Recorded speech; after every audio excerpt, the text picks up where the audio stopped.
जनसुराज के संस्थापक प्रशांत किशोर 20 जुलाई को लौरिया रहे हैं और ये खबर अब चंपारण की फिजाओं में घूमने लगी है।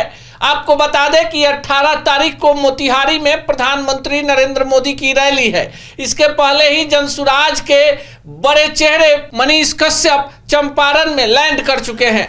मनीष कश्यप अपने विधानसभा चनपटिया के अलावे कई सारे इलाकों में घूम रहे हैं। आज सुगौली में जनसुराज के बिहार के प्रदेश अध्यक्ष मनोज भारती के साथ उनका एक बड़ा कार्यक्रम था, जिसमें हजारों की भीड़ जुटी। मनीष कश्यप चंपारण के लोगों को जगा रहे हैं कि प्रधानमंत्री के आगमन से पहले वो तमाम 6-7 बड़े मुद्दे जो मनीष कश्यप ने उठाए हैं उस पर लोग प्रधानमंत्री से सीधे सीधे जवाब पूछे। मनीष कश्यप लगातार इस इलाके की बदहाली को लेकर सरकार से सवाल ही नहीं पूछ रहे, बल्कि प्रधानमंत्री से सीधा सीधा संवाद चाहते हैं कि हजूर तीसरे टर्म में प्रवेश कर गए तो चंपारण समेत बिहार के चीनी मिलों की मिठास कब लौटेगी, कब आपके चाय वाली कप में चंपारण के चीनी मिलों का चीनी होगा।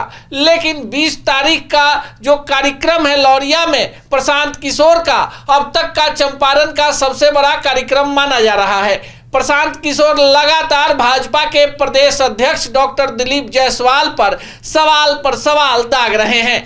प्रशांत किशोर लगातार दिलीप जायसवाल को टारगेट पर लिए हुए हैं और आज तो प्रशांत किशोर ने 4 नए आरोप लगा दिए, जिसमें सबसे बड़ा आरोप 50 से ज्यादा नेताओं के बाल बच्चों को डॉक्टर बनाने का है। अब आपको बताएं कि दिलीप जायसवाल जो हैं भाजपा के प्रदेश अध्यक्ष हैं। प्रधानमंत्री की रैली है तो दिलीप जायसवाल चंपारण में ही प्रवास कर रहे हैं और इधर किशनगंज के इलाके में प्रशांत किशोर जाकर और सीधे सीधे दिलीप जायसवाल पर हमला बोल रहे हैं। दिलीप जायसवाल का मेडिकल कॉलेज किशनगंज में है, जिसके बारे में प्रशांत किशोर बता रहे हैं कि उसी कॉलेज में दिलीप जायसवाल किरानी हुआ करते थे, अब कॉलेज के मालिक हैं और इस कॉलेज से बड़े बड़े राजनेताओं के बच्चों को डॉक्टर बनाया जाता है। और यही कारण है कि बिहार की पूर्व मुख्यमंत्री Rabri Devi on the record सदन में दिलीप जायसवाल को अपना मुंह बोला भाई बताती है। अब सीधे फिर चंपारण की पॉलिटिक्स पर लौटते हैं।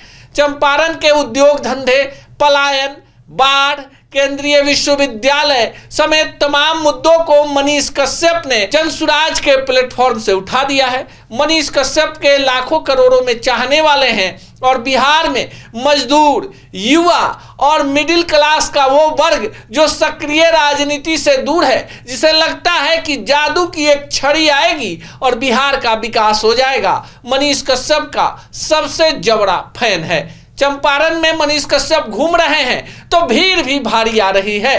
कुछ लोगों को लग रहा था कि बीजेपी में जाने के बाद मनीष कश्यप का क्रेज समाप्त हो गया है, तो आपको बता दें कि भीड़ झूठ नहीं बोलती और ना ही तस्वीरें झूठ बोलती है। पीएमसीएच प्रकरण के बाद मनीष कश्यप भाजपा के कार्यकर्ताओं के मान सम्मान के सवाल पर पार्टी छोड़कर अपने लोगों के राय विचार के बाद प्रशांत किशोर के साथ गए हैं। अब प्रशांत किशोर के साथ गए हैं तो बिहार से जुड़े मुद्दों को दोनों लोग पूरी गंभीरता से उठा रहे हैं और चंपारण के लौरिया में 20 तारीख को यानी 20 जुलाई को प्रशांत किशोर की बड़ी सभा को लेकर यह माना जा रहा है कि प्रधानमंत्री नरेंद्र मोदी की रैली को यह जवाब देने के लिए कार्यक्रम आयोजित किया गया है। प्रशांत किशोर और मनीष कश्यप के साथ आने से एक बड़ा तबका है जो खुश है, जिसे लगता है कि बिहार में नेता सिर्फ समस्याएं गिनाते हैं, उसके निदान के लिए बात नहीं होती। अब प्रशांत किशोर कहते हैं कि एक बार अच्छे लोगों को चुन दीजिए, आपके बच्चे पढ़ने के लिए, मेहनत मजदूरी करने के लिए बाहर के प्रदेशों में नहीं जाएंगे।